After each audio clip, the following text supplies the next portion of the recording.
엄마, 나는 공부했는데 왜 이렇게 점수가 낮을까요? 저는 이렇게 연습했는데 왜 저는 맨날 실수가 있고 실력이 그렇게 안 될까요? 이렇게 속상해하는 아이들이 많아요.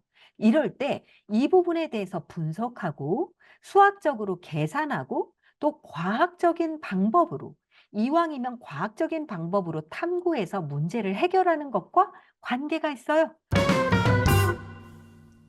오늘 여러분들과 함께 나눌 그 말씀은 더 나은 선택을 만드는 생각 습관입니다. 여러분들 아마 오늘도 굉장히 많은 선택을 하시는 순간이 있었을걸요? 그쵸? 아마도 그랬을 거예요. '아 이 선택이 좋을까? 이게 나은가 저게 나은가?' 많은 생각들을 하면서 우리는 매일 선택을 하거든요.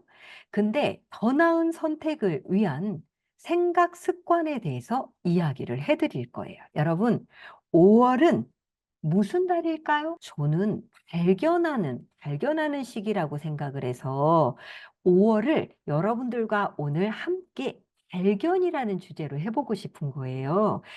우리가 좋은 선택, 더 나은 선택을 하기 위한 생각 습관이라고 얘기를 하면서 5 월에 발견하는 달, 즉 나의 평소 생각 습관이 다른 결과를 만들어내기 때문에 발견하는 거, '내가 이런 판단을 하고 있었구나.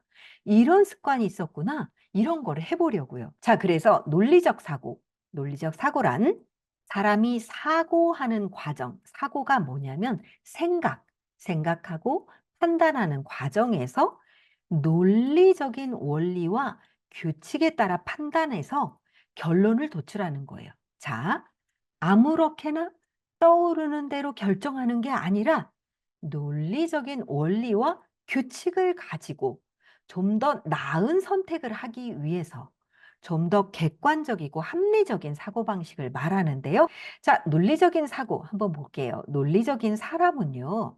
감각이나 내 마음에 느껴지는 대로 보여지는 대로 내 귀에 있는 것이 아니라 다양한 측면에서 사실은 점검을 해야 되는데 점검을 하지 않아요. 그래서 여러분들이 만약에 내가 논리적인 사고를 하는가 안 하는가를 보면 내 감각에 의존하는지를 보세요. 그에 비해서 논리적인 사람은요, 순간적으로 판단하지 않아요.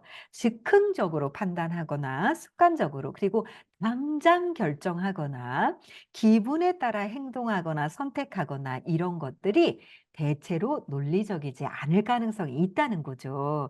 그래서 판단 유예가 중요하고 시간을 두고 결정하고 감정이 가라앉은 상태에서 행동을 합니다. 그래서 논리적인 사고가 뭐냐? 되게 일관된 기준이 있고요. 이랬다 저랬다 하지 않습니다. 상황에 따라 달라지는 거 아니고 일관된 원리와 원칙을 갖습니다. 그래서 논리적 생각 습관 중요하다. 왜? 더 좋은 선택, 더 나은 선택을 위해서. 논리수학적 지능이란 어떤 문제나 현상이 왜 일어나는지 그냥 무조건 얘기를 하는 게 아니라 이게 왜 이런 현상이 일어나지? 이런 거. 엄마, 나는 공부했는데 왜 이렇게 점수가 낮을까요? 저는 이렇게 연습했는데 왜 저는 맨날 실수가 있고 실력이 그렇게 안 될까요? 이렇게 속상해하는 아이들이 많아요. 그 아이들은 매사에 어떤 문제나 현상이 왜 일어나는지에 대해서 논리적으로 분석하는 게 좀 떨어져요. 대체로 그럴 가능성이 있어요. 그러니까 '왜 내가 똑같은 실수를 반복하지? 그리고 내가 왜 이런 일들에 자꾸 휘말리지?' 이럴 때 이 부분에 대해서 분석하고 수학적으로 계산하고 또 과학적인 방법으로 이왕이면 과학적인 방법으로 탐구해서 문제를 해결하는 것과 관계가 있어요.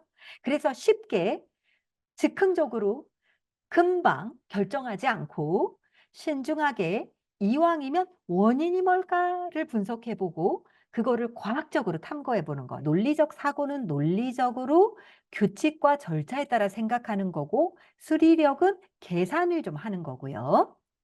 과학적 탐구는 이왕이면 주변 세계에 대해서 과학적 지식을 이용해 가지고 해 보는 거예요. 창의적 문제 해결도 이것들이 새로운 관점으로 발견하는 거라서 그래서 여러분들에게 논리수학 지능에는 대개 수리력이나 논리적 사고까지는 알아요. 과학적 탐구.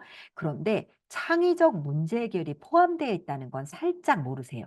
여러분들이 아무래도 교육자시고 부모님이시고 이러니까 우리가 기존의 것에 비해서 더 새롭고 좋은 거, 이왕이면 더 흥미롭고 매력적인 것들을 하려고 그러면 이것이 바로 창의성이라는 거예요. 우리는 창의성을 무조건 새로운 것만이라고 생각하는데 실제로 창의성은 새롭기도 하지만 더 유용한 것이어야 되는 거예요.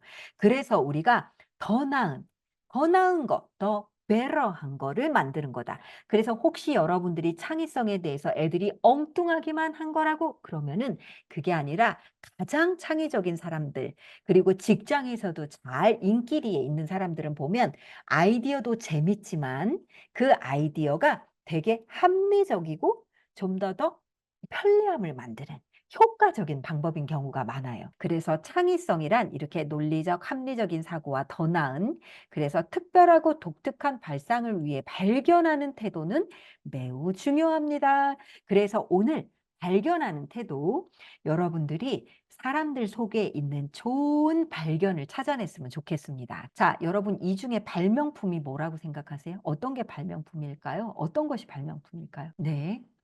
정답은 모두 발명품입니다. 전부 다 발명품이에요. 우리가 생활 속에서 날마다 사용하는 물건들은 모두 다 발명의 결과물이에요. 발명은 새로운 걸 만들어내는 거고, 발견은 이미 있는 걸 찾아내는 거예요.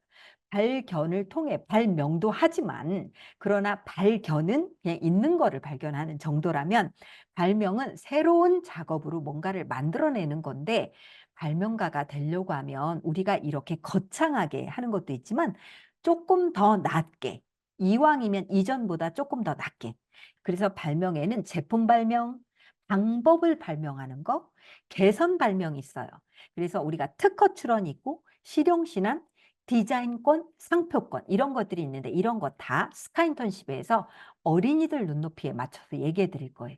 발명가의 강점 지능들을 조합을 보면 논리수학지능하고요. 자기성찰하고 공간지능하고요. 신체운동지능, 인간친화지능이 있으면 좋은 것 같아요. 왜냐하면 사람들이 뭐가 필요한가 그리고 발명하는 사람은 뚝딱뚝딱 만들어야 되니까 신체운동지능이 좀 중요한 것 같고요.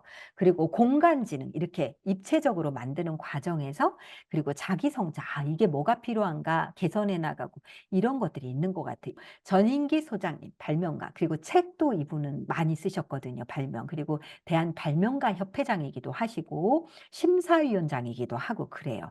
그래서 5월 28일 날 화요일이죠. 저녁 8시에 줌으로 할 거예요. 아직도 스카인턴십 구독을 안 하셨다. 그러면 여러분들 얼른 해주세요. 오늘도 여러분 경청해 주셔서 감사하고요. 우리 다음 달에는 또 제가 멋진 음악 지능을 키워주는 걸로 또 만날 거니까 우리 5월 28일 날 스카인턴십에서 먼저 뵙고 그 다음 달에 음악가로 또 뵙도록 하겠습니다. 경청해 주셔서 감사합니다.